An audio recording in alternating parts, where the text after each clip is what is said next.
In dealing with debt, we are on the road, a little known perk of credit cards. Some offer roadside services if your car breaks down. Here to take us through everything you need to know is Ted Rossman, the Chief Credit Analyst at Bankrate.com. Hello to you, Ted. Hi, thanks for having me. Auto insurance companies offer roadside services, but people might be surprised to learn that some credit cards offer it too.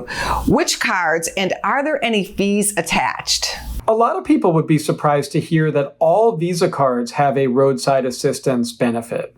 It's not free. You still have to pay when you use it. It's $79.95 per use, but it still might be cheaper than the alternatives. And this includes things like local towing, jump starting, lockout services, tire changing, things like that.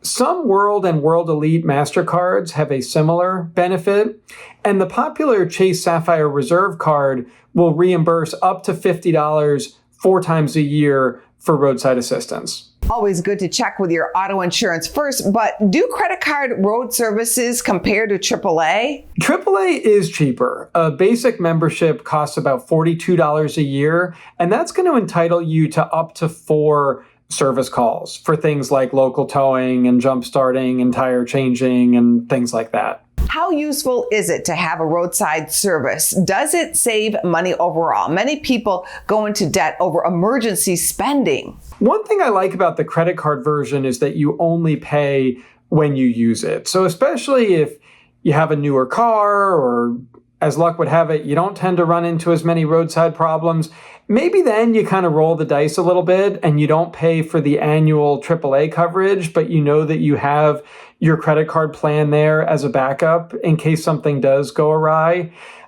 I know that that's how I do it, and I would consider that as a valuable backup plan because if you're on the road somewhere, you don't necessarily know who to call or how much it's going to cost.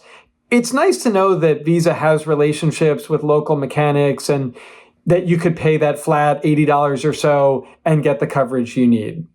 That said, to each their own, right? I mean, if you do run into a lot of car problems or you really just do want the backstop of AAA, that makes sense for some people. Thank you, Ted. No problem. Thank you.